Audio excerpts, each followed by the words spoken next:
আমি তো কখনো হার মানতেই পারি না, ওকে তো ইমপ্রেস করতেই হবে। কিন্তু আমার পক্ষে আর সম্ভব না রে ভাই। তুই আমায় কোনোদিন হারাতে পারবি না। এত অহংকার করিস না, চল দু ভাই মিলে একবার টক্কর দিই, দেখা যাক কার বুকে বেশি জোর। ঠিক আছে, যাই করিস, কিন্তু স্কুল পরীক্ষায় তুই শেষমেশ হারবি আমার কাছেই। হ্যাঁ রে, আমি নিচ থেকে তৃতীয় হয়েছি। তুই নিচ থেকে তৃতীয় হয়েছিস, অপরে থেকে নয়। এত খুশি হচ্ছিস কেন?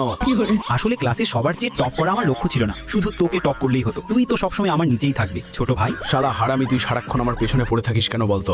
কারণ তুই আমার জানভির ওপর লাইন মারিস, আর জানভি কখনো হারের সঙ্গে থাকবে না। তাহলে এটা কি সত্যি? আমি আদর্শের সাথেই থাকতে চাই। তোমরা দুইজন আমাকে হতাশ করলে, আমি যাচ্ছি মায়ের কাছে অভিযোগ করতে।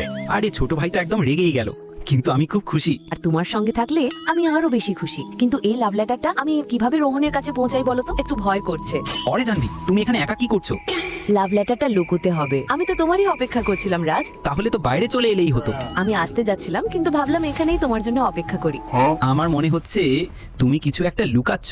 এইসব ভাবো না প্লিজ, চলো এখান থেকে এখন আমার ফুটবল খেলতে যাই। ওই রোহন, তোর নোটবুকটা আমার বেঞ্চ থেকে সরা। এত রাগ করে বলিস কেন? ভালোবেসে বললেই তো হয়। বাট ওয়েট, এটি তো একটি লাভ লেটার। আরে দারুণ, কে দিল এই লাভ লেটারটা? আমি তো জানি না ভাই, কেউ বোধহয় ভুল করে আমার খাতায় রেখে গেছে। তাই তো ভাবছি তোকে আবার কে লাভ লেটার দিবে। আমি জানি এটা জানভিরই কাজ, কিন্তু ও আদর্শকে ঠকাচ্ছে কেন? ভাই তুই একা একা বাড়ি যা, আমি পরে দেখা করব। আমি এখন যে ডোরিমন দেখবো আর আরামে সময় কাটাবো। আজ হঠাৎ শিখা আমাকে কেন ফোন করেছে? হ্যালো শিখা। জানভি আর রোহন মিলে তোমায় ঠকাচ্ছে রাজ। হোয়াট? এসব তুমি কি বলছো? যদি আমার কথা সামান্য বিশ্বাস করো, তাহলে তুমি লাইব্রেরিতে গিয়ে দেখতে পারো। আমার বিশ্বাসই হচ্ছে না। এখন আমাকে লুকিয়ে দেখে আসতেই হবে। ও, ওদের মধ্যে তো সত্যি ঘনিষ্ঠতা বেড়েছে। না, আমি জানভির সঙ্গে সরাসরি কথা বলবো। হ্যালো জানভি, রোহন কি সত্যি একজন ভালো ছেলে? হ্যাঁ রাজ, ও ভালো ছেলে। কিন্তু তুমি এমন অদ্ভুত প্রশ্ন করছো কেন? জানভি তো এখানে একটু আটকে গেল মনে হচ্ছে। আমাকে এদের আরো গোপনে পর্যবেক্ষণ করতে হবে। এবার দেখো আমার পারফরমেন্সে জানভিকে আমি কি করে বাজিমাত করি।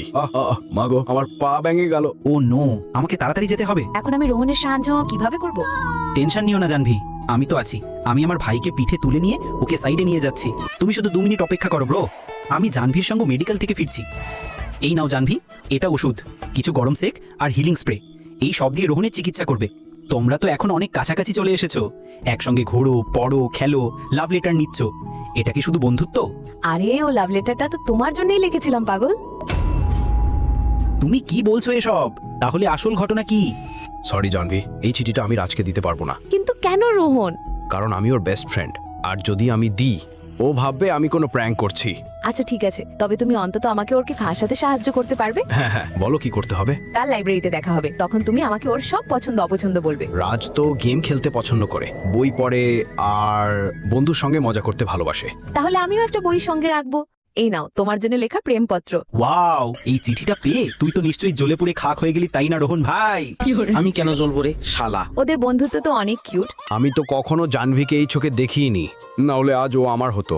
ভাই, নিজেকে নিয়ে আর কত মিথ্যে বলবি? কেন মিথ্যে বলবো? আমি তো খুশি তোমাদের জন্য। আয়, চল দুজন মিলে একটু দৌড়দৌড়ি করি। গাট্টি মেরে কথায় পালাচ্ছিস? দাঁড়া শালা দাঁড়া। আমি চাই না আমার কারণে ওদের বন্ধুত্ব নষ্ট হোক।